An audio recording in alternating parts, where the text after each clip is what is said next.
Tudo começa com a consagração de um novo campeão. Nessa era em que a força física é tudo e há apenas uma vaga por rank, um novo campeão de rank a surgir na torre de combate.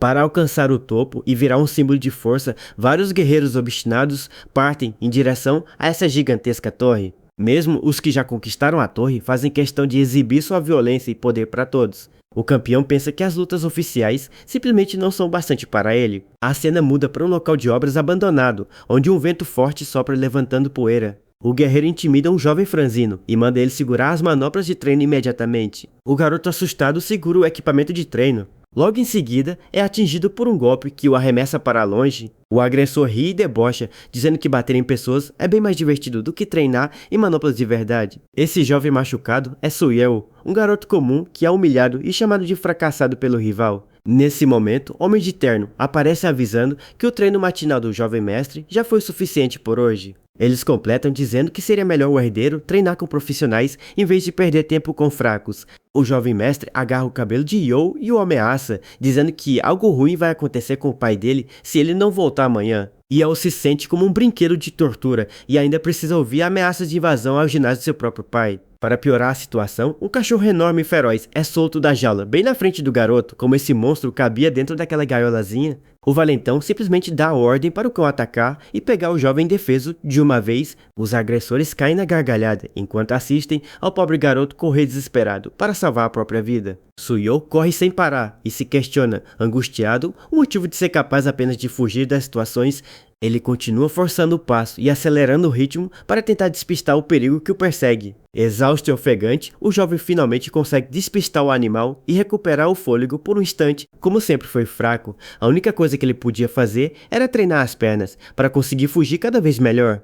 Ele começa a pular a corda de forma extremamente rápida, focando toda a sua energia nesse exercício básico. No entanto, o esforço é tão grande que a corda de pular acaba arrebentando no meio do movimento. O garoto lamenta que aquela já é a 10ª corda de treino que ele consegue quebrar ultimamente. A rotina dele se resume a limpar as ruas por trocados, treinar sozinho e ser arrastado para apanhar dos outros. Mesmo com tanto sofrimento, o único motivo para ele não desistir da vida é o seu querido pai, sua única família. E eu também sonho em um dia conseguir viver normalmente e fazer amigos de verdade como qualquer jovem. De repente, o valentão ressurge das sombras e pergunta se o rapaz anda treinando escondido pelas costas dele. O Brutamontes questiona se o treino da manhã não foi o bastante e zomba do fato de ele ser filho de dono de academia. O rapaz tenta se justificar, mas o agressor percebe que ele está usando pesos pesados nas canelas e fica curioso. O valentão então manda o garoto acompanhá-lo até o seu ginásio privado para aprender o que é uma luta de verdade. Enquanto ri e chama o pai dele de inútil por ter um filho tão magrelo. Por um breve instante, o agressor ativa sua força misteriosa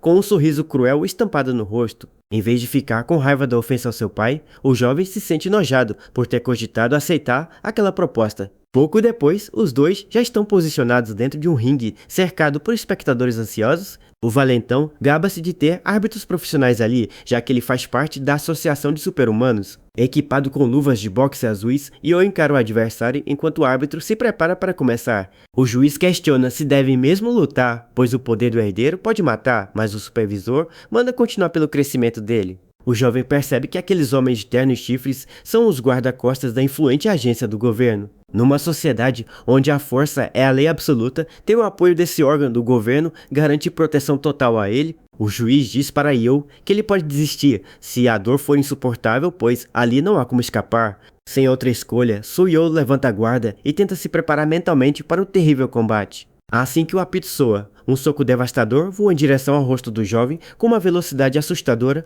O impacto do golpe é absurdo e atinge o garoto em cheio com uma energia verde esmagadora. Enquanto bate sem parar, o rival grita furioso acusando o rapaz de treinar escondido para se vingar dele. Mas no exato momento em que Yu achou que iria morrer de vez, as portas da academia são abertas com força. A pessoa imponente que invade o local para interromper aquela covardia é ninguém menos que o pai dele. Todos os guarda-costas e espectadores se viram surpresos para encarar o homem que acabou de chegar. O jovem herdeiro olha com desdém para a entrada enquanto segura o pobre Soyu completamente espancado. O homem de chifres fica irritado e reclama por terem deixado alguém entrar, identificando o invasor como responsável por Soyu. De repente, uma imensa e impressionante energia azul começa a emanar do corpo do pai, surpreendendo os presentes. Ele caminha com firmeza em direção ao ringue e exige que aquela luta seja interrompida imediatamente. Os dois homens finalmente ficam frente a frente. O campeão encara o pai de Yo de cima, tentando intimidá-lo apenas com um olhar. Porém, o pai do garoto não demonstra um pingo de medo e sustenta o olhar de maneira séria. O campeão debocha da interferência e questiona se aquilo deve ser considerado um desafio contra a própria agência do governo. Ignorando as ameaças, o pai aperta os punhos enquanto sua aura azulada se torna ainda mais intensa. Mas olha para o filho todo machucado. Com muito cuidado, o pai segura firmemente a mão do filho para tirá-lo daquela situação perigosa. Ele diz para irem para casa. O campeão grita provocando, dizendo ter ouvido falar que o ginásio administrado pelo homem está falindo. Em seguida, ele propõe um acordo, prometendo nunca mais atormentar Yo se o pai conseguir derrotá-lo em uma luta. O rapaz confessa que já queria conhecê-lo por causa de sua antiga reputação de ter derrotado um grande administrador na torre. O valentão então decreta que a luta acontecerá em uma semana e que ele mesmo irá procurá-lo para o confronto.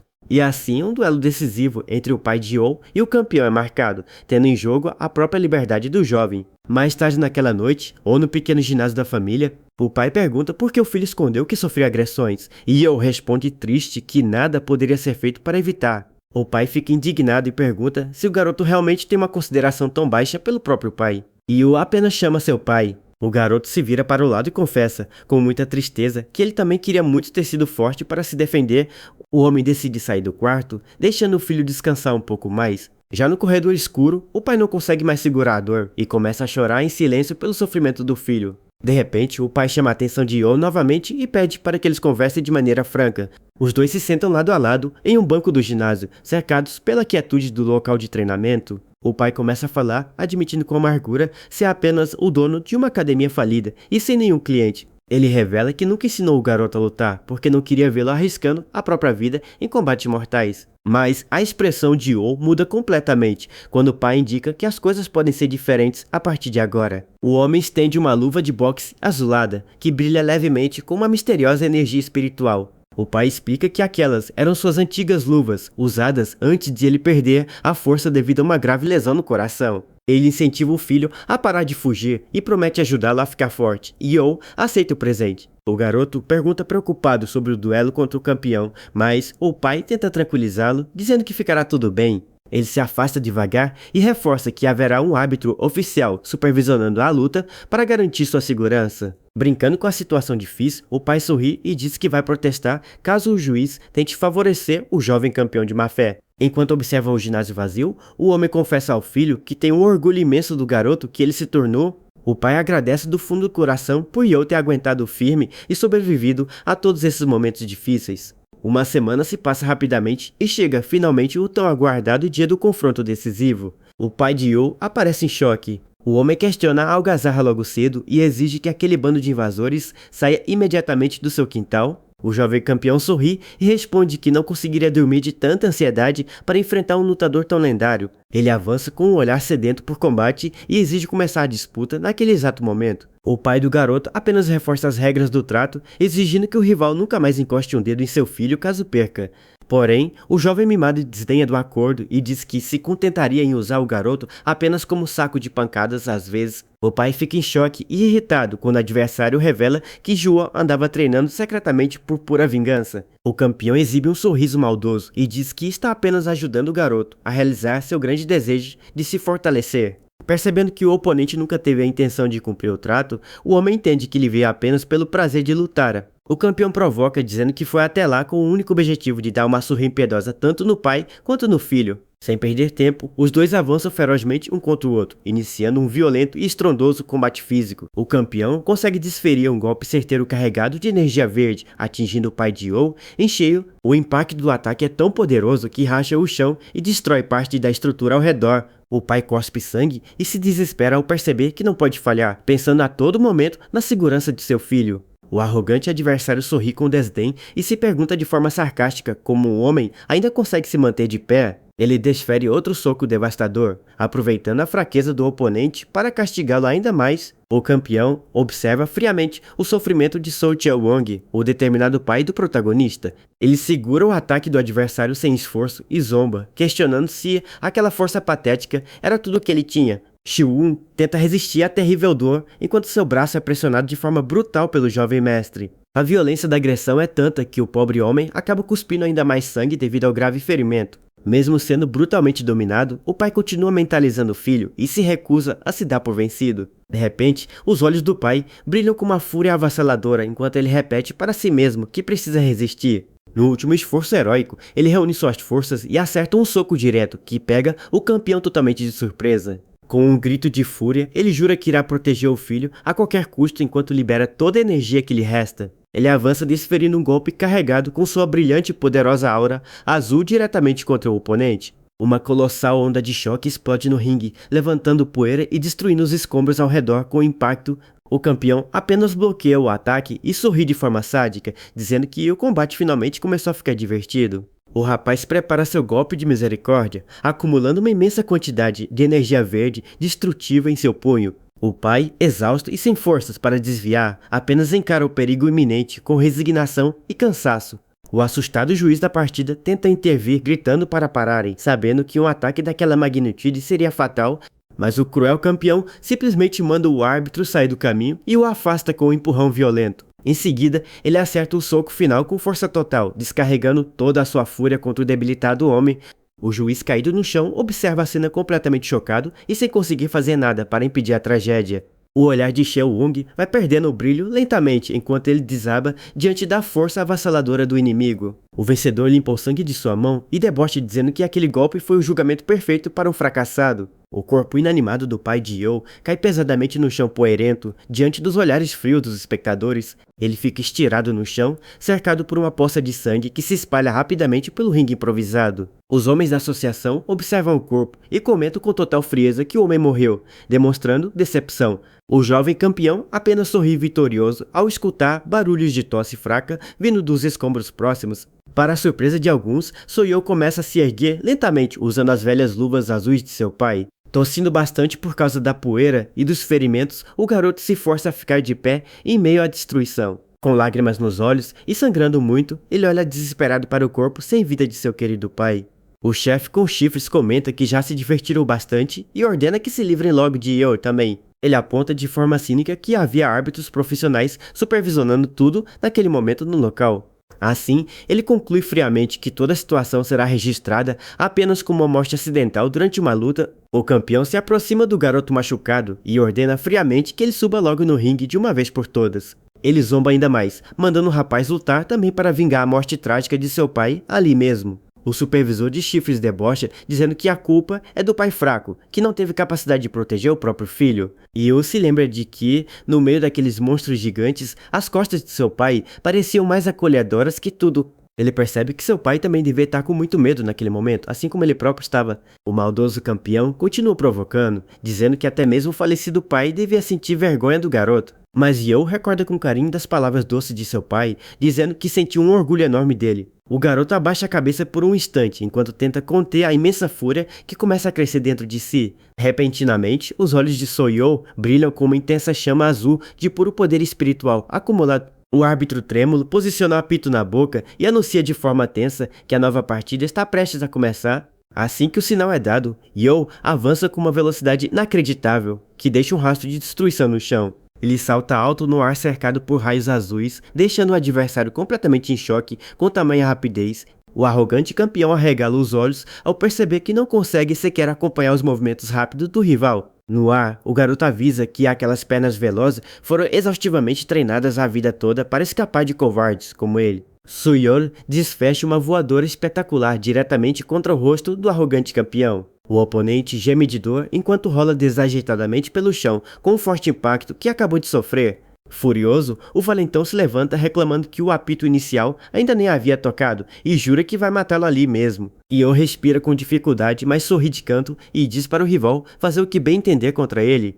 O campeão encara o garoto com ódio profundo, totalmente impaciente com a provocação ousada dele. Ele grita mandando o jovem morrer, ao que Yo responde firmemente que não vai mais fugir de jeito nenhum. Com o punho envolto em energia verde, o oponente aceita o desafio e avança dizendo para ele apenas morrer de uma vez. No entanto, para surpresa de todos, o árbitro surge no meio do caminho e bloqueia o ataque mortal do campeão. O próprio Yo fica surpreso e se protege com os braços, tentando entender quem o salvou de ser atingido. O juiz da partida ordena de forma ríspida a paralisação do combate, deixando o rival completamente incrédulo. Ele se coloca de forma imponente exatamente entre os dois lutadores, impedindo qualquer nova investida violenta. O juiz trinca os dentes com determinação e começa a acumular uma poderosa energia branca em suas próprias mãos. Em seguida, ele rebate o soco do campeão em uma colossal demonstração de poder que abala todo o ringue destruído. Suyu observa a incrível cena com os olhos arregalados, extremamente chocado com a imensa força demonstrada pelo juiz.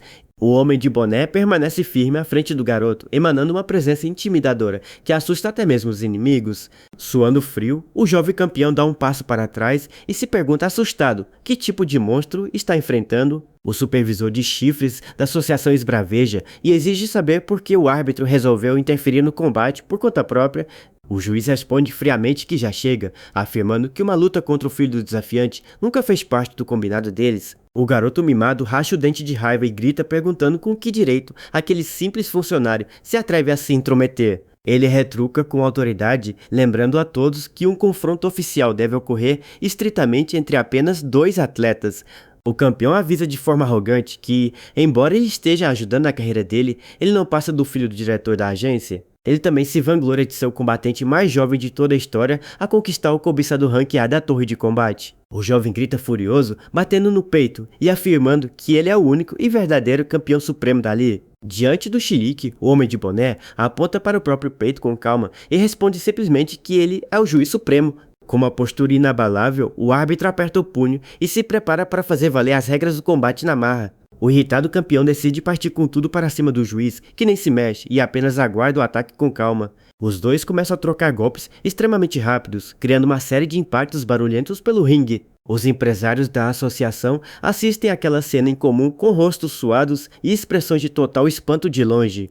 Suyu apenas acompanha a incrível troca de socos em silêncio, impressionado com a habilidade absurda de seu salvador. O valentão tenta de tudo para acertar o homem, desferindo golpes rápidos, mas o juiz desvia de todos com imensa facilidade. Enquanto concentra uma imensa aura sombria, o juiz avisa que aquele soco é para punir os covardes que menosprezam a vida alheia. Ele fita o oponente com o olhar brilhando e avisa que aquele será o soco do verdadeiro julgamento que ele tanto merece. Com uma velocidade absurda, ele desfere uma sequência insana de socos potentes que atingem o campeão por todos os lados. O jovem é arremessado brutalmente para trás com a força dos impactos, perdendo totalmente o controle de seu corpo. Ele colide violentamente contra uma pilha de destroços do ginásio, levantando uma imensa cortina de poeira cinza.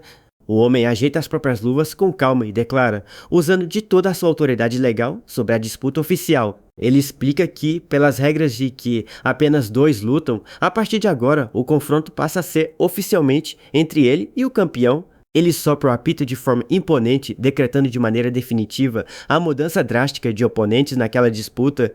O empresário de chifres assiste a tudo suando de pavor e sem conseguir dizer uma única palavra diante do poder do árbitro. É revelado então que a verdadeira identidade daquele misterioso e incrivelmente forte juiz é ninguém menos que Arnold. O supervisor reclama, dizendo acreditar que Arnold estivesse do lado deles para ajudar o herdeiro a virar o próximo diretor. Ele completa a bronca afirmando que proteger um fracassado como Suyu significa que o próprio Arnold também virou um traidor. Arnold o interrompe friamente e questiona quem disse que ele estava protegendo o garoto, afirmando apenas que parou a luta que saiu do controle. Ele passa caminhando direto pelo garoto e diz, sem rodeios, que não tem fraqueza o suficiente para sentir pena de alguém tão patético. Ouvindo aquelas palavras duras, Suyu apenas encara o chão com uma expressão triste de choque e mágoa profunda. Arnold estala os punhos envolto em sua aura branca e convida o campeão a atacá-lo se quiser continuar, caso contrário, a luta acaba ali. O rival derrotado permanece caído no chão, cobrindo o rosto machucado e totalmente humilhado diante dos seus próprios guardas. Embora esteja queimando de ódio e ressentimento, ele não tem mais coragem de se levantar para encarar o poderoso Arnold de novo. Percebendo que o oponente desistiu, Arnold simplesmente vira as costas e começa a se afastar calmamente do local do combate. Yu observa a imponente figura de Arnold sumir lentamente na distância, intrigado com os reais motivos por trás das ações do juiz.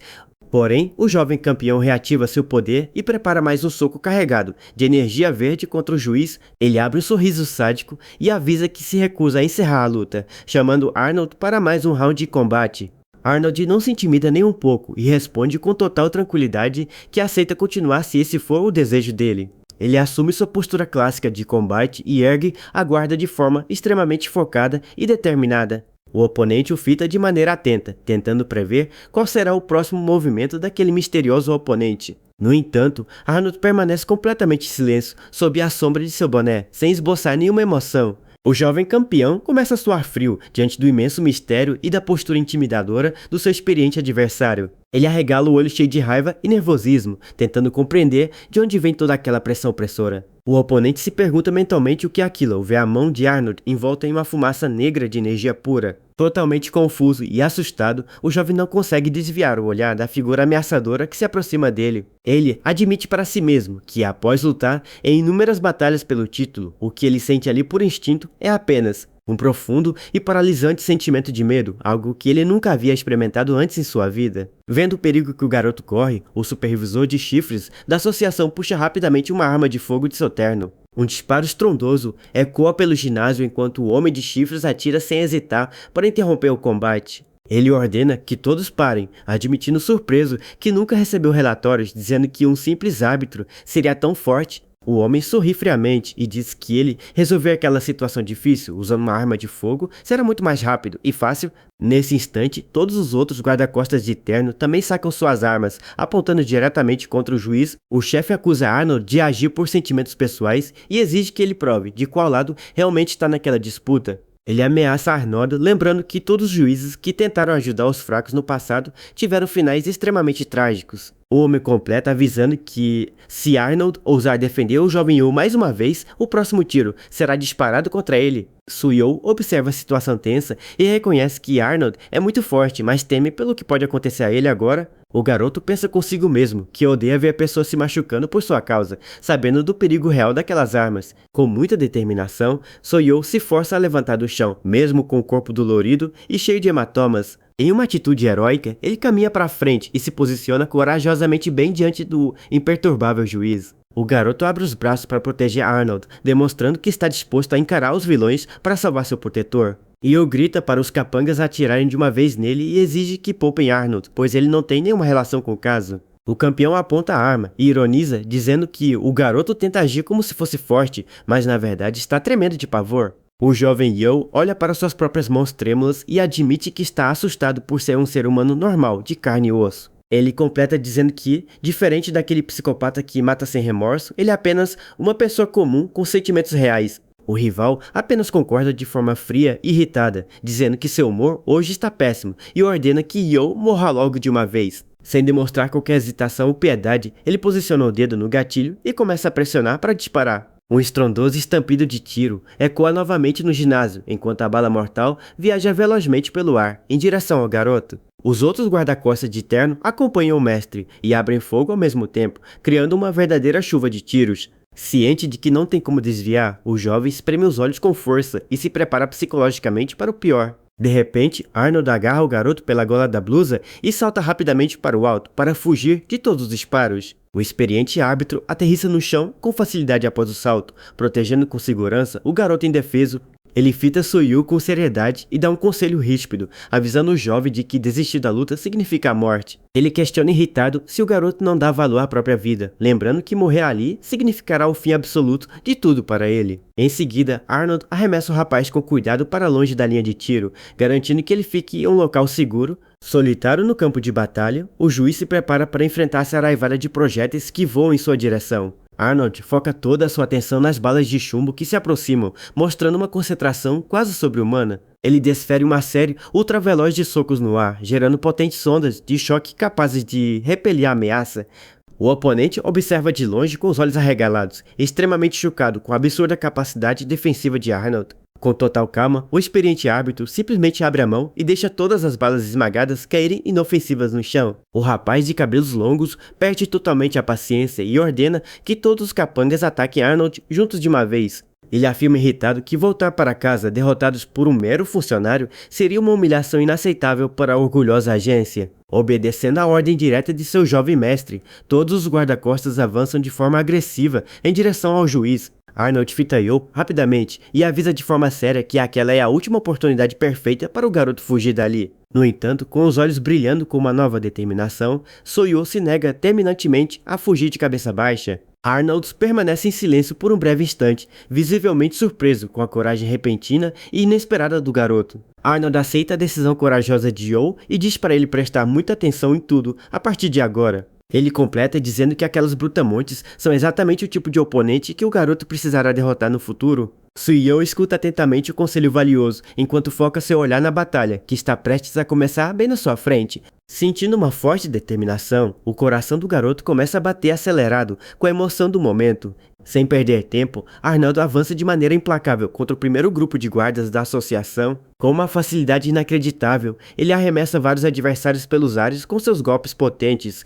Um estrondo ensurdecedor ecoa no local com o impacto devastador dos ataques desferidos pelo experiente juiz. Ele gira o corpo no ar com agilidade e acerta um chute certeiro contra o jovem campeão, que tenta se defender. Em seguida, Arnold distribui golpes rápidos e precisos que derrubam o restante dos capangas um por um. O jovem herdeiro range os dentes de pura frustração e se pergunta chocado como o adversário pode ser tão rápido. Arnold prepara mais um punho carregado com sua poderosa energia destrutiva para desferir o ataque final. Ele acerta um soco esmagador diretamente contra o oponente, gerando mais uma imensa onda de choque no ringue. O rapaz cospe sangue e grita enfurecido, indignado por ter sido atingido daquela forma por um mero soco comum. Ele tenta contra-atacar usando sua própria habilidade especial de punho carregada com sua habitual energia verde. No entanto, Arnold simplesmente segura o soco do adversário no ar com extrema facilidade e firmeza. Em um movimento rápido e contínuo, ele ergue o corpo do campeão e o arremessa violentamente contra o chão.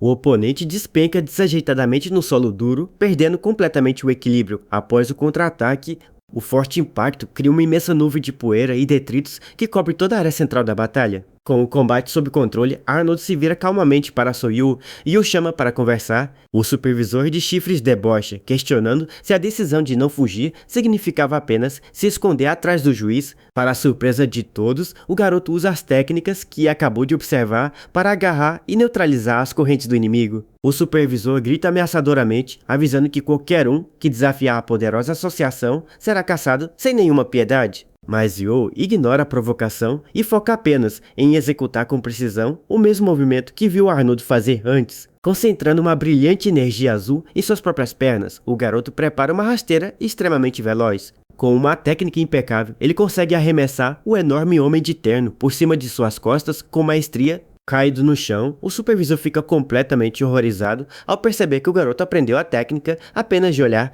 Yeo comemora surpreso por ter conseguido, mas Arnold grita rapidamente, mandando ele desviar do perigo iminente. No mesmo instante, uma imensa e devastadora explosão de chamas vermelhas atinge o local exato onde ele estava. Felizmente, o ágil juiz consegue puxar o rapaz para longe a tempo de salvá-lo de ser atingido pelas chamas. O agressor de chifres surge com o punho envolto em chamas intensas, xingando os dois de vermes insolentes. É revelado que aquele homem é Hwarion, o poderoso terceiro colocado no ranking oficial da Associação de Super-Humanos. Suyo pergunta surpreso quem é Arnold de verdade e como ele tem tanta coragem de desafiar esse influente órgão do governo. O homem pede desculpas por não ter ajudado antes e explica que tinha muitas responsabilidades pesadas que o impediam. Comovido, o garoto percebe que agora o experiente árbitro Arnold está arriscando a própria vida apenas para protegê-lo. O Hwarion caminha com os punhos em chamas e decreta que, pelo crime de desafiar a associação, os dois serão executados ali mesmo. Yeo abaixa a cabeça desanimado, sentindo que aquela situação terrível realmente chegou a um ponto sem saída. No entanto, ele arregala os olhos azuis ao perceber que seu protetor ainda não demonstrou nenhum sinal de desistência. Arnold estende o braço de forma protetora à frente do garoto e diz com total calma para ele não se preocupar. Ele acumula sua imensa energia e garante, com um tom firme e seguro, que irá protegê-lo de qualquer perigo que venha. Sem hesitar, Arnold corre em alta velocidade em direção ao poderoso inimigo de chamas para iniciar o confronto. Os punhos dos dois combatentes se chocam com uma força absurda, gerando uma grande explosão de energia no ginásio. Soyo acompanha o início daquele duelo titânico com uma expressão de profunda admiração e respeito pelo juiz. Os olhos azuis do garoto brilham intensamente enquanto ele foca toda a sua atenção na extraordinária força de seu protetor. Com extrema habilidade, Arnold consegue se desvencilhar do golpe e acerta um soco direto que faz o oponente cambalear. Enquanto assiste a tudo fascinado, uma pergunta surge na mente do jovem Soyu sobre o seu próprio futuro. Ele se pergunta com muita esperança se um dia será capaz de se tornar tão incrivelmente forte quanto o lendário Arnold. A poeira começa a se assentar lentamente sobre o campo de batalha totalmente destruído após os duros combates. Ofegante e bastante machucado, o Hwarion cai de joelhos no chão, incapaz de aguentar o ritmo do confronto contra o juiz. Com todos os seus subordinados derrotados ao redor, o supervisor reclama irritado da humilhante derrota sofrida ali. Arnold permanece de pé de forma imponente diante do inimigo vencido, provando de uma vez por todas a sua força absurda. Arnold pergunta se o oponente quer continuar, enquanto o campeão apenas fica em silêncio com uma expressão furiosa.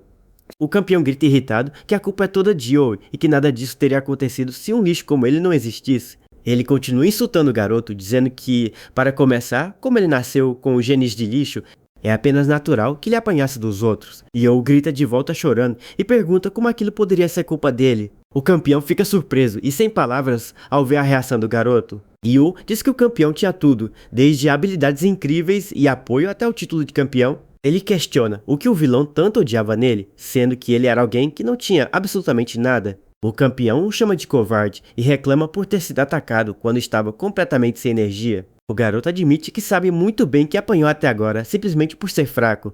Porém, ele completa dizendo que o motivo do campeão estar apanhando bem agora é porque ele é um desgraçado podre por dentro. Com um golpe certeiro e devastador, Joe acerta o adversário em cheio. O impacto joga o campeão para longe, fazendo-o colidir contra os escombros. Joe pousa completamente exausto e tenta recuperar o fôlego após o ataque. O campeão agora jaz completamente derrotado e inconsciente no meio da destruição. Além dele, todos os outros guardas mascarados da associação também estão caídos no chão. Olhando ao redor, Joe lamenta ao ver que sua casa, seu pai e tudo o que tinha foram destruídos pelo fogo. Ele grita pelo pai ao lembrar do trágico momento em que tudo foi consumido pelas chamas. Ele se recorda de quando era pequeno e andava alegremente nos ombros de seu querido pai. Seu pai sempre esteve ao seu lado, cuidando dele e lhe dando de presente o casaco cinza que ele usa até hoje. Ele lembra de ver seu pai se desculpando diante de homens poderosos da associação para protegê-lo. Naquela época, o garoto já sentia que toda aquela humilhação acontecia por culpa dele. Em meio às lágrimas e ao desespero, Joe continua gritando por seu pai. Ele se culpa por ter envolvido o pai com o campeão e lembra de quando o mandaram fugir para não morrer queimado. O jovem lamenta profundamente, pensando que deveria ter se esforçado muito mais na vida. De repente, Arnold o agarra com firmeza para tirá-lo dali o mais rápido possível. Arnold diz para o garoto escutar bem, pois os vivos devem continuar vivendo, e é exatamente isso que o pai dele iria querer. O juiz insiste que ele precisa fugir logo dali, pois os inimigos apenas desmaiaram por um tempo e eles precisam se apressar. Joe abaixa a cabeça, ainda chorando muito enquanto processa tudo o que está acontecendo. O garoto se preocupa e pergunta o que acontecerá com o juiz assim que aquelas pessoas acordarem. Arnold diz para ele não se preocupar, pois sua habilidade faz com que os alvos atingidos percam a memória por um tempo.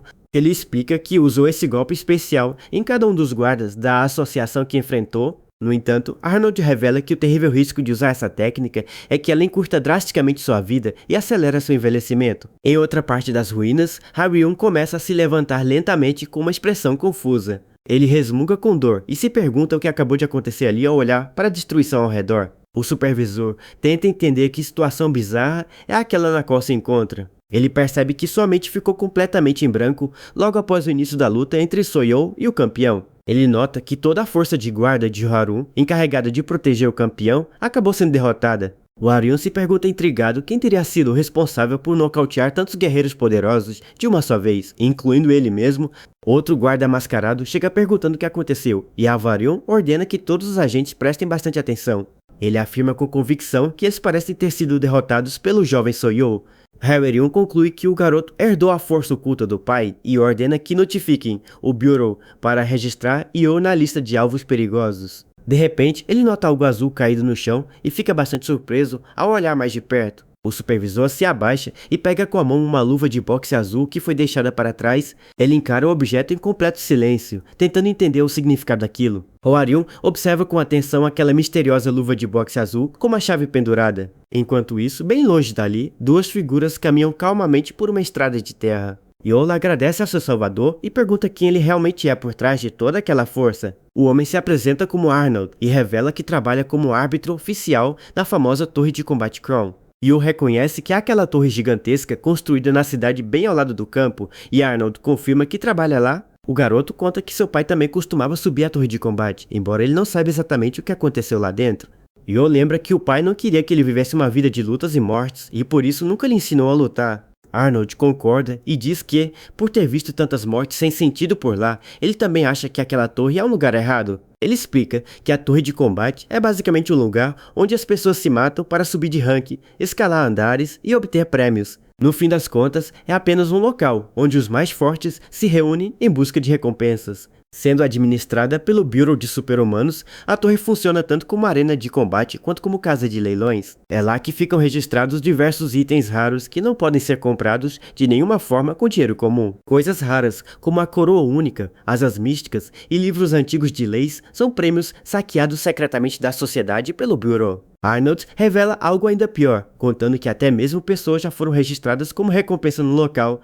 O juiz conforta o garoto, dizendo que seu pai o criou longe dali para protegê-lo de um ambiente tão cruel, pois o amava muito. Yo reflete em silêncio sobre as figuras de seu querido pai e do bondoso juiz Arnold. Ele percebe que os dois arriscaram as próprias vidas sem hesitar para salvar alguém que não tinha absolutamente nada. Mas o jovem compreende que não pode continuar dependendo da ajuda e da proteção dos outros para sempre. Nisso, as forças do garoto finalmente se esgotam e ele desaba de joelhos no chão diante do juiz. Mesmo exausto, Yo declara firmemente que também deseja se tornar alguém extremamente forte, assim como Arnold. Ele quer essa força para conseguir realizar seus objetivos e proteger tudo que é realmente importante para ele. O garoto implora, dizendo que faria qualquer coisa se Arnold lhe ensinasse o segredo para ficar tão forte.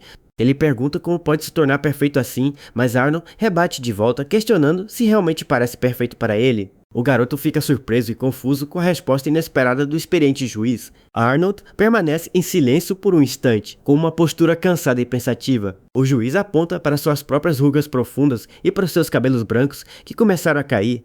Ele comenta que agora sente dores nos joelhos e se tornou apenas um homem de meia-idade com uma grande barriga saliente. Em seguida, Arnold estende o braço e aponta com o dedo em direção a um caminho logo à frente. Ele revela que conhece pessoas com objetivos parecidos e diz que o caminho dali em diante é seguro, bastando apenas segui-lo. Arnold diz que voltará ao Bureau para resolver a situação e avisa que, se Yo disser quem o enviou, eles o deixarão entrar no local. Yo hesita por um breve momento e tenta chamar a atenção do juiz, que já está se afastando. O garoto agradece imensamente por ter sido salvo e promete que fará de tudo para sobreviver com muito esforço. No entanto, Arnold o surpreende ao dizer friamente para ele não viver se esforçando tanto. Ele aconselha o jovem a apenas viver, pois foi assim que ele mesmo sobreviveu, recomendando que ele simplesmente não desista. Depois de caminhar por um longo tempo, seguindo as instruções do juiz, o garoto chega a um lugar diferente. Quase desabando de cansaço a cada passo dado, ele finalmente chega ao seu destino final. O jovem para diante do enorme edifício abandonado e coberto de plantas que encontrou na colina. Trata-se de um prédio bem desgastado em uma área isolada, e ele entra com cuidado pedindo licença. Lá dentro, ele se depara com um homem gigantesco e uma mulher de cabelos verdes que usam uniformes escuros. Yo se apresenta e explica que Arnold o mandou até lá, notando que as roupas deles são iguais às do juiz. O enorme homem o encara de forma séria e pergunta qual é o assunto dele naquele local. O garoto responde sem hesitar que foi até lá porque deseja desesperadamente se tornar forte. Ele completa dizendo que precisa dessa força para proteger o que ama e conseguir realizar seus objetivos. A garota diz que não se importa com quem ele é, lembrando que aquilo é um ginásio e as conversas são resolvidas lutando. Ela então chama por uma garota chamada Islin e sugere que, como eles têm quase a mesma idade, façam uma luta de treino. Uma jovem loira de olhos vermelhos marcantes e estilo confiante se aproxima calmamente pelo corredor. A mulher de cabelos verdes instrui Islin em voz baixa a derrotá-lo de forma adequada para mandá-lo embora dali. Ela pensa consigo mesma que se apegar a qualquer pessoa sempre acaba gerando arrependimento no final. Yo observa o oponente se aproximar, tentando manter o foco, apesar do cansaço extremo que sente. Islin caminha decidida e se posiciona à frente do garoto, pronta para dar início ao teste. Ela pergunta friamente para ele se ele sabe pelo menos como funciona um combate de treino. Islin dita as regras com firmeza, avisando que, se ele lutar contra ela e perder, deverá ir embora imediatamente. Ela confirma que a intenção é expulsá-lo dali, pois eles não têm condições de aceitar ninguém agora, mesmo que Arnold o tenha enviado. O garoto aceita o desafio e diz que, se ele conseguir vencer o duelo, eles terão que deixá-lo ficar ali para treinar. Islin começa a se alongar e diz que ele nem precisa vencer, bastando apenas sobreviver e aguentar por 30 minutos. Ela promete que lhe dará comida, um lugar para dormir, ajuda para treinar e concederá qualquer desejo se ele aguentar o tempo.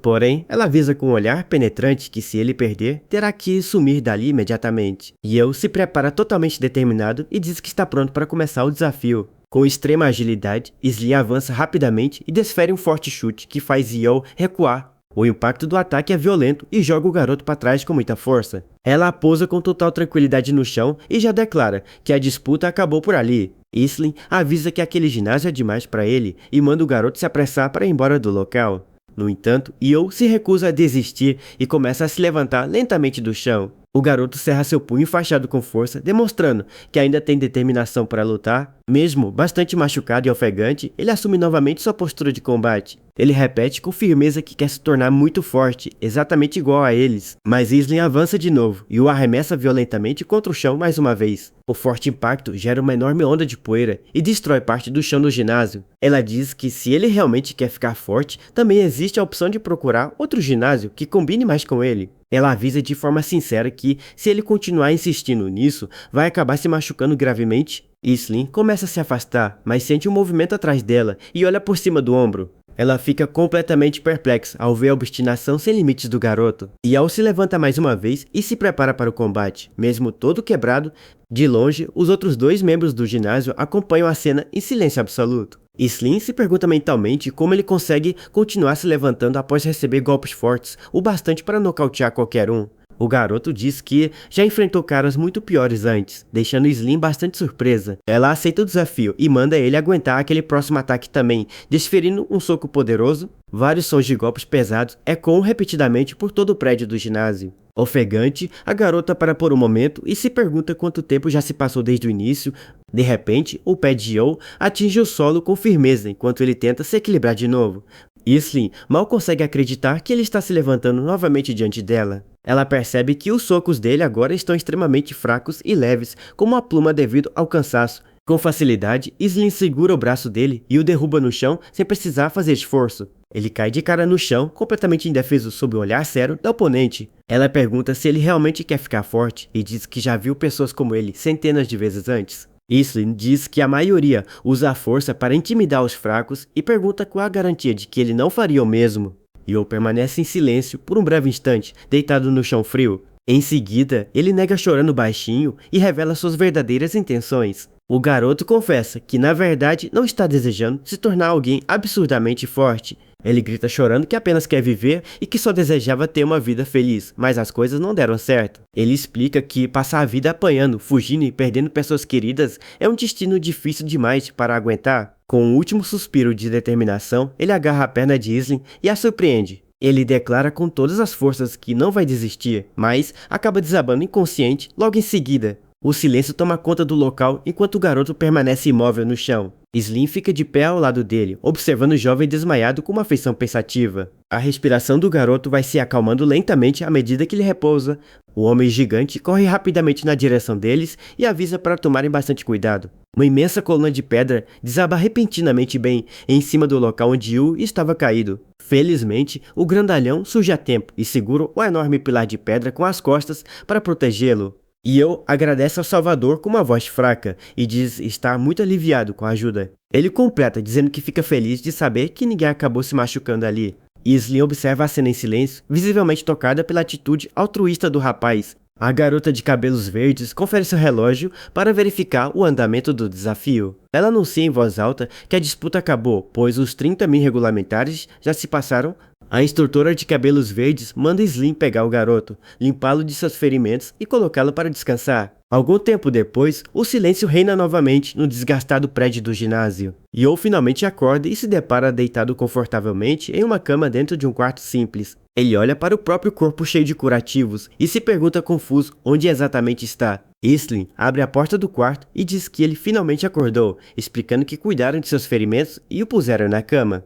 O Yo pergunta surpreso se ela o deu banho, mas Islin se desculpa rapidamente e diz que não foi ela quem fez isso. Ela garante que vai manter sua promessa, dando a ele comida e um lugar para dormir por algum tempo. O jovem fica bastante grato pela gentileza e agradece timidamente pela ajuda dela. Islin explica que, como estão no mesmo barco, ela vai revelar que aquele lugar é o quartel-general da Associação de Árbitros. Ela diz que ele pode ver o local como o ginásio onde vivem os árbitros que trabalham na torre de combate. Na temporada de torneios da torre, o local serve para os árbitros se reunirem e realizarem seus encontros oficiais. Ele pergunta se Islin também trabalha como árbitra, mas ela nega imediatamente com a cabeça.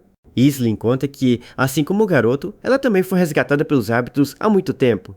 Ela explica de forma tranquila que é apenas alguém que foi acolhida e acabou crescendo naquele lugar.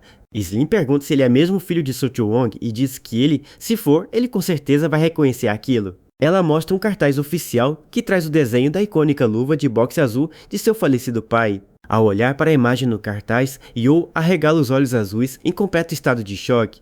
Islin revela que a luva foi registrada ontem pelo próprio Bureau de Super-Humanos como prêmio de Rank S na torre. O garoto morde os lábios arrependido por ter se esquecido completamente do objeto em meio a tanta confusão recente. Ele lembra que aquelas luvas sempre estiveram com seu pai e são a única lembrança física que sobrou dele. Ela diz que o Bureau registrou o item de propósito para usá-lo como isca e atraiu o jovem até a torre de combate. Islau o observa em silêncio por um momento e pergunta o que ele pretende fazer a partir de agora. Ele responde com determinação que irá participar do torneio na torre para recuperar as valiosas luvas de seu pai. A garota diz que eles compartilham do mesmo objetivo, pois ela também vai participar da próxima competição da torre. Yo fica surpreso e pergunta se ela também vai. Islin confirma que seu foco principal é alcançar o Rank S. No entanto, ela avisa com seriedade que, no estado atual em que se encontra, ele estaria apenas jogando sua vida fora ao entrar lá. Intrigado, o rapaz pergunta o quão fortes são os lutadores da torre para ela dar um conselho tão severo como esse.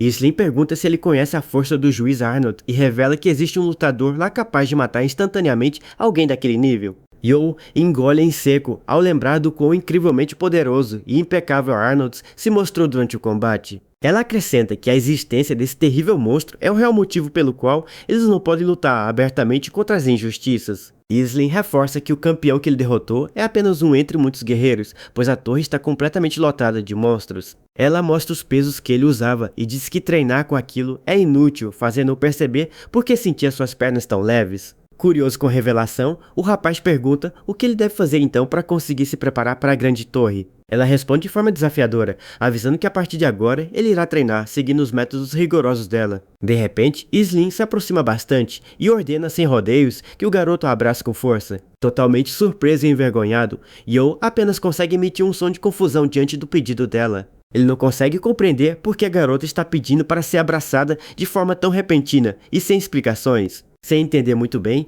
Yo pega Islin nos braços no estilo carregar no colo, fazendo bastante força.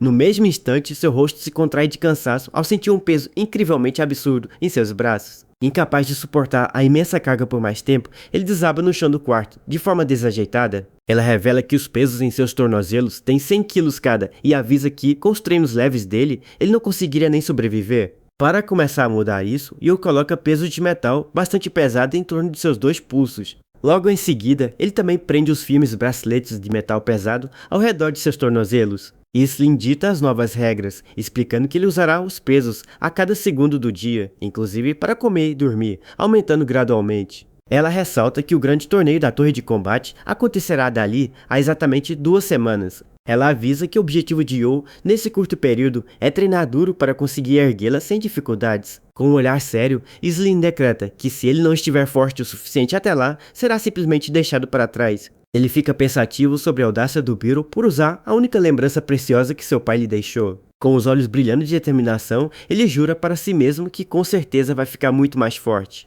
No entanto, Islin quebra o clima de tensão entregando uma vassoura e avisando que o primeiro treino dele será fazer faxina. Islin manda ele limpar o ginásio inteiro usando uma vassoura que na verdade foi feita com uma pesada barra de supino. Apesar de achar aquilo extremamente pesado, o garoto respira fundo e garante a si mesmo que consegue dar conta do recado. Ele começa a varrer o chão do ginásio enquanto Islin o observa em silêncio com uma postura rígida. Vendo que ele está realmente se esforçando, a garota se vira de costas e se afasta calmamente dali. Ao se aproximar de um dos armários vermelhos do vestiário, Yo percebe algo intrigante lá dentro. Dentro do armário, ele encontra o boné e o uniforme de árbitro de Arnold, dobrados de maneira organizada. Islin avisa que não precisa limpar aquele armário, e o garoto pergunta por que há tantas fardas ali, e onde está todo mundo. A garota faz uma breve pausa antes de responder, mantendo as costas voltadas para ele. Ela revela com total frieza que todos eles estão mortos, deixando o jovem completamente chocado com a notícia. Islin completa dizendo que os únicos árbitros restantes que ainda estão vivos por lá são Arnold, Lucy e Tubo. E Eu decide voltar à faxina sem fazer mais perguntas, pensando que seria melhor não tocar mais nesse assunto delicado. Nos dias seguintes, o treinamento começa e Slim grita, mandando ele puxar com mais força a imensa rocha na qual ela está sentada. Ela também demonstra chutes perfeitos e manda ele colocar todo o peso de seu corpo nas pernas na hora de golpear. Yo acaba caindo na grama sem conseguir se levantar por causa dos pesos, e Slim ameaça deixá-lo para trás se ele não aguentar. Uma semana se passa e a garota sugere fazer um teste para verificar o quanto ele conseguiu evoluir nesse tempo. Ela repete a mesma ordem de antes, mandando o jovem abraçá-la com força para testar sua capacidade física. E Yo se esforça ao máximo e consegue tirar Slim do chão por alguns segundos, dando um suspiro pesado de cansaço. Ele cai exausto no chão, admitindo que ainda não consegue erguê-la direito, e Slim diz que ele ainda tem um longo caminho pela frente. A noite cai sobre a região e o céu fica completamente estrelado e limpo. Durante o jantar, a instrutora de cabelos verdes pergunta como está indo o rendimento dos treinos de Soo-yeon.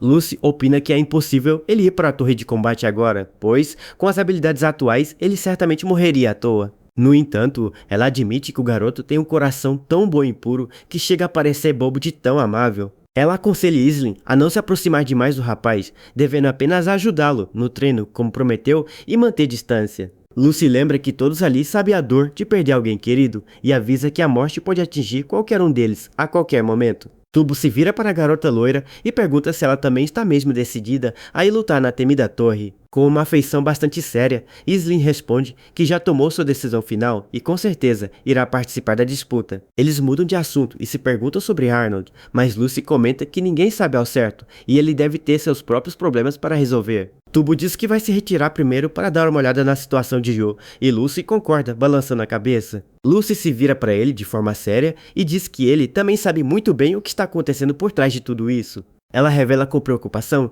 que já faz mais de uma semana que perderam o contato com Arnold e que algo terrível com certeza aconteceu com ele. Enquanto isso, do lado de fora, Yo desaba exausto no meio da grama após mais uma série de treinos pesados. Slim manda ele parar e insiste que a torre de combate é perigosa demais para ele, ordenando que ele entre para descansar logo. Ele tenta se apoiar no chão de todas as formas e diz que apenas quer ficar mais forte para atingir seu objetivo. O jovem olha para ela com uma afeição sincera e a agradece do fundo do coração por toda a ajuda que tem recebido. Ele agradece por ter o acolhido quando não tinha nada e por ela estar correndo e treinando ao lado dele todos os dias. Ele confessa que seu corpo está esgotado, mas que ao contrário de quando apanhava do campeão, agora ele não sente medo da dor. Yo explica que tudo é muito diferente agora que ele finalmente não está mais completamente sozinho nesse mundo cruel. Ele admite que sabe muito bem que suas habilidades ainda não são suficientes e que correria o risco de morrer na torre. Mesmo sabendo dos riscos, ele se desculpa e diz que continuou insistindo simplesmente porque não queria desistir de seus sonhos. Comovida pelas palavras sinceras do jovem, Slim se aproxima dele e pede gentilmente para ele ficar de pé por um mês. O rapaz fica confuso e curioso com o pedido inesperado de sua rígida parceira de treinos. Com uma afeição muito mais suave, a garota loira abre os braços de forma acolhedora para ele. Ele avisa timidamente que no momento seria muito difícil conseguir erguê-la do chão devido ao cansaço extremo. No entanto, Slim ignora as palavras dele e o envolve em um abraço forte, apertado e muito reconfortante. Ela sussurra em seu ouvido com carinho e pede para que ele não desista de forma alguma de seus objetivos. A garota promete que a partir de agora irá ajudá-lo com todas as forças em toda a sua jornada de preparação. Ela diz para eles irem juntos até a grande torre de combate para conquistarem tudo o que cada um deles mais deseja. De repente, um aparelho de comunicação começa a chiar e Slim ouve a voz preocupada de Lucy a chamando pelo rádio. Lucy alerta desesperada que os oficiais da associação chegaram ao local e manda Slim se esconder imediatamente com Yo.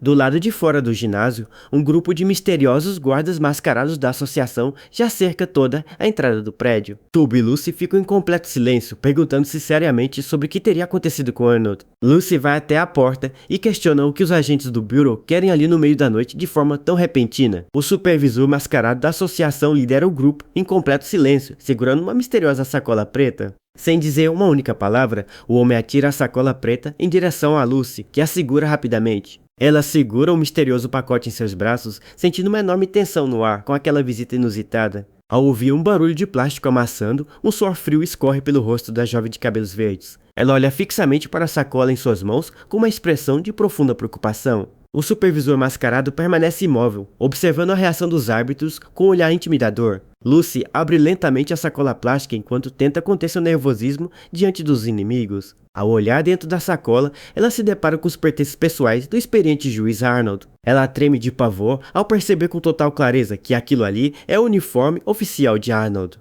Tomado pelo ódio e pela fúria, Tubo cerra seu imenso punho e tenta avançar contra o agente mascarado. Lucy impede o companheiro de atacar e pergunta o que houve com Arnold, e o mascarado diz que veio apenas dar a notícia. Ele mente dizendo que Arnold se envolveu em um acidente com eles e está se recuperando após ser derrotado por Soyo. Lucy dá um suspiro aliviado ao saber que ele está vivo, mas o oficial diz que surgiu uma tarefa para eles no próximo torneio. Ele ordena que fiquem de olho e reportem qualquer competidor forte que possa representar uma ameaça ao Bureau. O homem explica que a torre atrai os fortes, mas a associação não quer ninguém forte o bastante para se tornar incontrolável.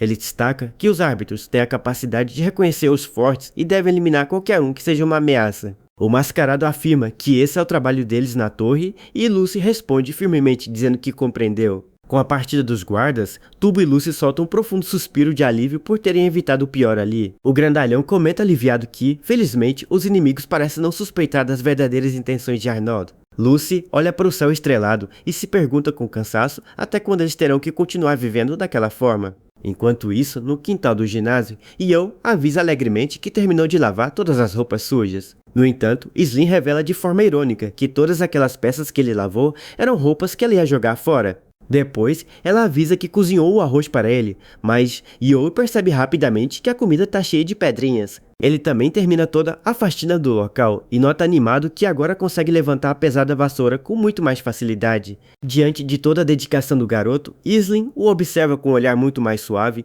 e pensativo naquela noite. Ela faz um sinal com a cabeça e manda o rapaz acompanhá-la, pois é chegada a hora de iniciar um novo passo. Slim o guia descendo as escadas até o imenso e misterioso subsolo secreto do quartel-general da associação. Ela explica que, após focarem apenas no condicionamento físico, a partir de agora, ela irá lhe ensinar técnicas reais de combate.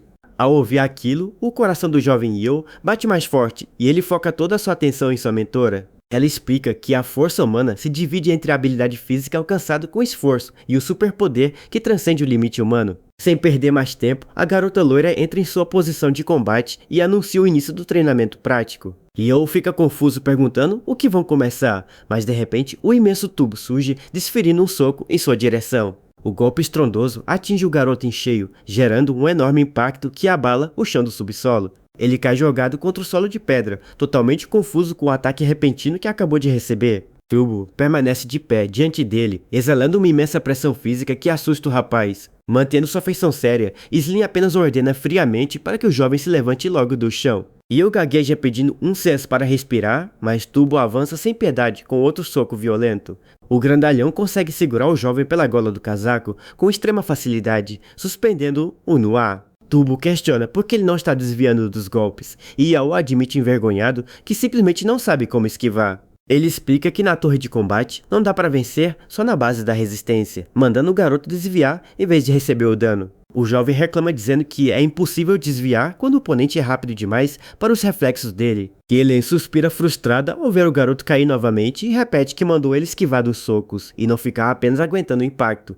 Ela então pede para Tubo desferir um soco contra ela, mandando Yo prestar bastante atenção na forma como ela se esquiva. Tubo se prepara e avança com um soco incrivelmente rápido e poderoso direcionado ao rosto dela. Yo arregala os olhos azuis e foca toda a sua atenção para não perder um único movimento da demonstração. Com um avanço rápido e preciso, Slim se esquiva do golpe de Tubo, deslizando pelo lado oposto do braço dele. Ela demonstra que a chave para a esquiva perfeita é antecipar a direção do golpe adversário com calma. Slim se afasta envergonhada ao perceber que o garoto a abraçou por instinto para protegê-la, achando que Tubo iria machucá-la de verdade. Slim aceita a justificativa dele e explica que o que acabaram de treinar faz parte do domínio da habilidade física humana. Ela agradece a Tubo pelo bom trabalho e diz que ele já pode subir as escadas e descansar. Em seguida, Slim avisa que agora irá ensiná-lo sobre os superpoderes, que transcendem totalmente os limites humanos. Ela aponta para o chão e ordena que Yo atire aquele fragmento de pedra que está perto dos pés dele em sua direção. Sem entender muito bem, o garoto pega o pedaço de pedra e o arremessa rapidamente na direção da jovem. De costas, Slim estende o punho e consegue agarrar a pedra no ar com extrema facilidade e precisão. Chocado, ele pergunta como ela conseguiu pegar o objeto sem nem olhar e Islin revela que essa é a habilidade dela. Ela se vira e explica que seu poder especial consiste em uma técnica chamada detecção de ondas. Islin revela que, ao manter seus pés em contato direto com o chão, ela consegue detectar barulhos próximos e presenças. Além de notar vibrações sutis, ela consegue até mesmo sentir os músculos de um oponente próximo se contraindo e relaxando. Ela acrescenta que, em um duelo isolado e sem barulhos, ela consegue prever perfeitamente todos os movimentos do adversário. Mas ela confessa que isso deixa seus pés muito sensíveis e frágeis, fazendo com que sinta várias vezes mais dor que o normal. No entanto, considerando a enorme vantagem que esse poder traz, ela prefere nunca usar nenhum tipo de calçado. Yo diz que seu superpoder ainda não se manifestou, e Islin se oferece para verificar se há alguma habilidade latente nele. De forma direta, ela manda o garoto levantar um pouco a camisa por deixando-o completamente envergonhado. Ela dá um toque leve com o pé na barriga do jovem, enviando uma sutil vibração por todo o corpo dele. Islin explica que, quando seus pés entram em contato direto com o corpo humano, ela consegue analisar toda a estrutura interna. Ela garante que é capaz de sentir não apenas os poderes adormecidos de uma pessoa, mas também todas as suas fraquezas. Com seu diagnóstico concluído, ela revela que os locais onde detectou energia acumulada nele foram as suas pernas e, no seu coração, ela diz que a chama de um poder ainda brilha fraca nessas duas áreas, aconselhando-o a treiná-las para despertar sua habilidade. Yo compreende o poder nas pernas devido aos treinos, mas fica intrigado pensando em qual seria a habilidade ligada ao seu coração. Islin se vira em direção às escadas e anuncia que por hoje o treinamento deles está oficialmente encerrado. O garoto agradece e diz que se sente muito mais confortado por saber que os dois compartilham do mesmo objetivo de vida. Ele comenta que o motivo dela ir para a torre de combate é o mesmo que o dele e ela confirma silenciosamente com a cabeça. Ele supõe que seja para se vingar e viver feliz, mas Islin revela de forma sombria que seu objetivo é apenas morrer sem arrependimentos. Ao ouvir aquela declaração tão fria e sem esperança, Yo fica completamente em choque e sem reação. Despedindo-se, ela deseja um bom descanso a ele e lembra que o torneio na torre acontecerá em breve. Sozinho, Yo se pergunta por que alguém tão forte e que tem sido um grande apoio emocional para ele pensa dessa forma. Algum tempo depois, Islin o encontra do lado de fora e reclama por ele tê-la chamado mesmo após ela dizer para descansarem. E Yo confessa estar desapontado com ela por falar de morte tão facilmente, questionando se a vida dela vale tão pouco assim. Islin o encara em silêncio, bastante intrigada com aquela reação irritada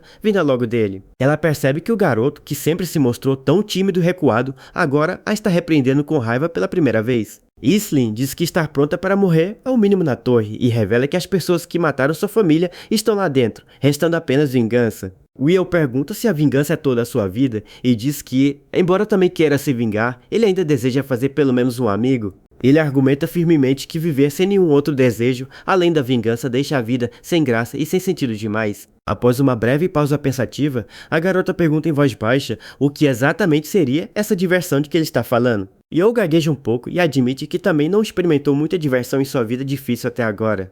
Ele lembra com carinho que, quando era pequeno, achava muito divertido quando seu pai o carregava nas costas, tentando lembrar de outras coisas. Islin o fita com curiosidade e pede de forma direta para ele mostrar então como funciona esse tal passeio nas costas. Yo aceita tímido e a ergue do chão com facilidade, mas Islin se espanta completamente ao perceber o que está acontecendo.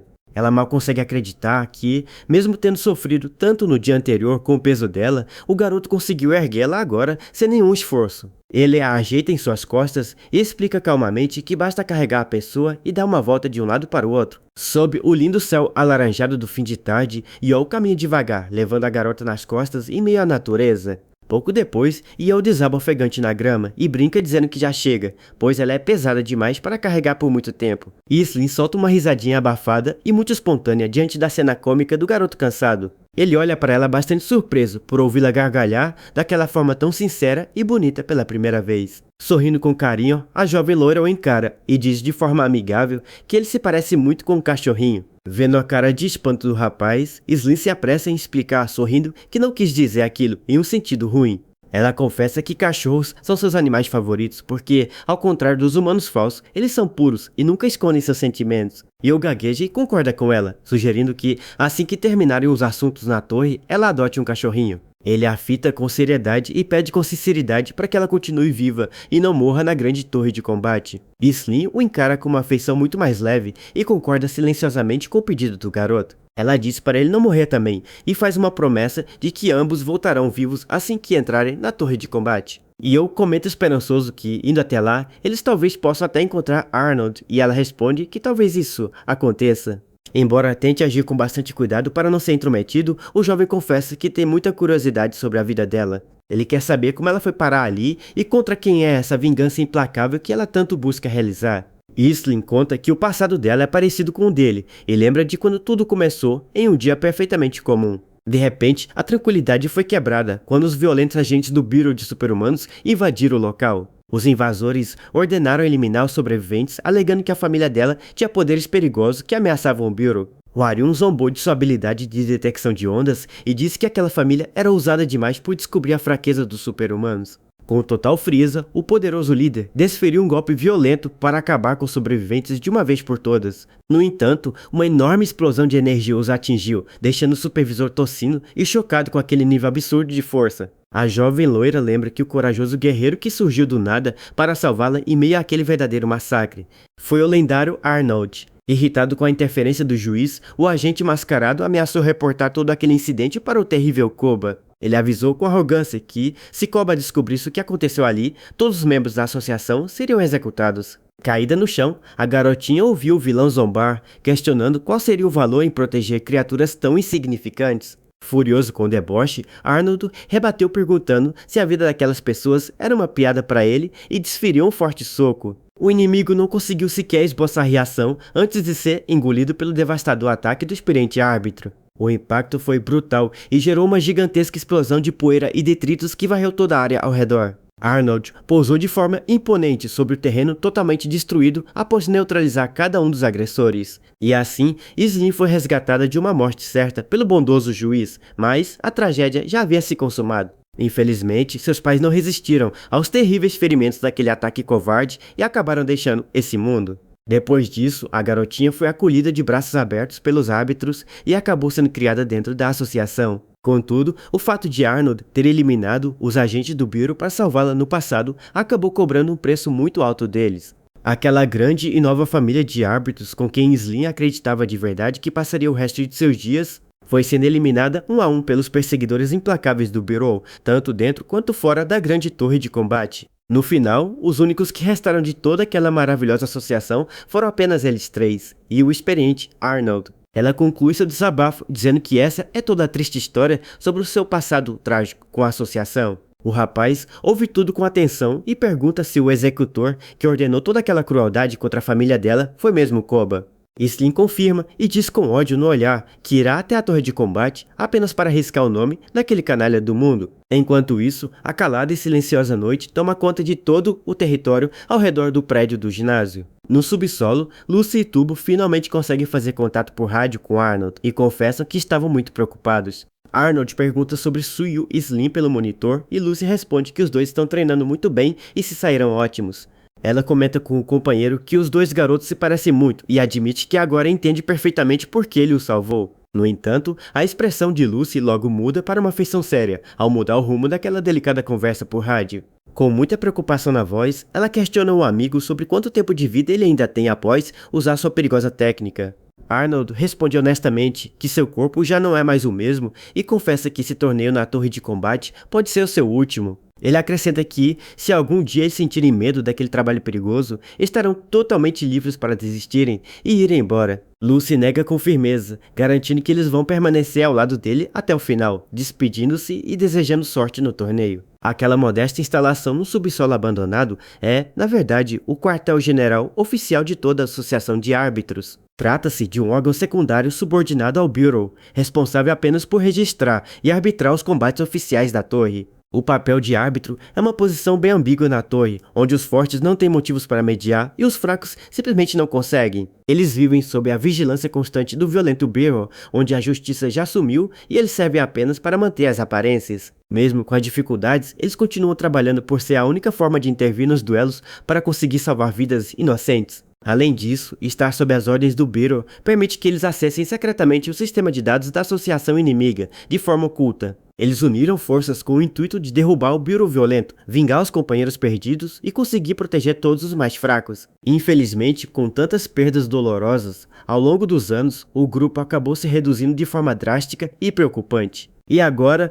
o outrora grande e forte movimento rebelde deles se tornou apenas uma fraca chama que está prestes a se apagar de vez. Uma mensagem oficial do Beetle chega ao rádio, avisando que o torneio começou e convocando a associação de árbitros para a torre. Com o veículo pronto para a viagem, Lucy reúne o grupo em frente ao ginásio e pergunta se todos já estão devidamente presentes. Ela toma a liderança e declara com total seriedade que a partir deste momento todos estão oficialmente a caminho da torre de combate. Antes de partirem, a instrutora se vira para Aislinn e El e avisa que há algo crucial que os dois nunca devem esquecer. Ela olha para eles com um semblante compenetrado e dita a regra mais importante de todas, que é simplesmente não morrerem. Lucy pede para ele nunca esquecer de quem arriscou a vida por ele e reforça que sua única e verdadeira obrigação é conseguir sobreviver. Ela lembra que se encontrarão na torre como lutadores e árbitros, mas avisa que lá dentro ela não poderá garantir a proteção deles. Yo se mostra bastante curioso e pergunta como exatamente funciona a estrutura de lutas e disputas dentro da grande torre. Ela admite que não sabe, pois tudo depende dos caprichos de Koba, revelando que as regras mudam sempre e eles só sabem no próprio dia. Lucy explica que os árbitros só têm o poder de ajudar ou interromper as lutas, sem nenhuma autoridade absoluta dentro do torneio. O rapaz diz que há mais uma coisa importante que ele gostaria de falar antes, deixando a experiente instrutora intrigada. Com total sinceridade, Yo pede para que Lucy e Tup também façam de tudo para se manterem vivos e bem durante a competição. Ele diz que não sabe de todos os detalhes, mas reconhece que eles são ótimas pessoas, que trabalham duro nos bastidores de tudo. Tocado pela atitude amigável do jovem, Lucy sorri de canto e concorda, dizendo para ele se manter vivo também. Em seguida, o grupo entra no veículo e parte em alta velocidade rumo ao local do grande e perigoso desafio. No caminho, Lucy explica que a torre reunirá não apenas eles, mas também grandes corporações globais e lutadores influentes de todos os lados. Ela diz que, assim como Yo busca suas luvas, haverá muitos competidores atrás dos raros prêmios registrados na torre. Lucy alerta que haverá pessoas buscando vingança, riqueza ou apenas o prazer de matar, mandando-os darem o máximo para sobreviverem. Finalmente, a gigantesca e assustadora estrutura da torre de combate surge imponente diante deles sob o céu do fim de tarde. Do lado de fora, um chofer de terno abre a porta traseira de uma luxuosa limusine preta, chamando sua passageira de princesa. De lá de dentro, desembarca uma bela jovem de longos cabelos ruivos trançados, acompanhada de seu elegante mordomo de óculos. O mordomo diz que precisarão andar a pé e se oferece para carregá-la nas costas, mas a jovem recusa com orgulho e prefere ir caminhando. O dedicado mordomo se vira e faz um pronunciamento sério direcionado a todos os guardas particulares da família Atkins. Ele lança um olhar ameaçador e avisa com firmeza que se eles falharem em proteger a jovem princesa dentro do torneio da torre, todos eles pagarão por esse erro grave com a própria vida pelas mãos dele. Os guardas juram lealdade absoluta e a princesa comenta sem jeito que tanta proteção não era necessária antes de ordenar a partida. O grupo liderado pelo mordomo inicia sua marcha decidida em direção à entrada principal da monumental torre de combate. Em outra parte da região, um jovem de vestes tradicionais caminha por uma densa trilha na floresta rumo ao mesmo destino. Ele foca o seu olhar no horizonte e se pergunta intrigado sobre quão fortes serão os lutadores que se reunirão naquela arena. Enquanto isso, no suntuoso quartel-general do Bureau de Super-Humanos, as coisas também começam a se movimentar intensamente. O Herion analisa os relatórios em sua mesa e confirma que, como já esperava, Suyu se registrou como um participante do torneio. Ao lado dele, o campeão escuta a novidade com uma expressão facial de puro ódio e desejo de vingança. Um homem bizarro de chifres amarelos solta uma gargalhada histérica, zombando do guerreiro que derrotou a Elite e sumiu em seguida. Totalmente ofendido com o deboche descarado de seu companheiro de associação, Varian ordena irritado que ele controle a boca. O palhaço de óculos e chifres apenas ri de volta e diz que ele deveria ter protegido o jovem mestre com muito mais competência. Ele comemora dizendo que, para guerreiros de rank S como eles, essa notícia é ótima, confessando estar ansioso por uma boa luta. De repente, uma imensa e intimidadora figura surge no salão principal, chamando friamente por seu filho derrotado. O poderoso líder ordena que ele prove o seu valor dessa vez, e o campeão abaixa a cabeça respondendo afirmativamente ao pai. Tremendo de raiva enquanto cerra o punho com força, o vilão jura para si mesmo que irá tirar a vida de Suyu no torneio. O diretor do Bureau ordena a partida geral de suas tropas em direção à gigantesca e temida torre de combate para dar início ao plano.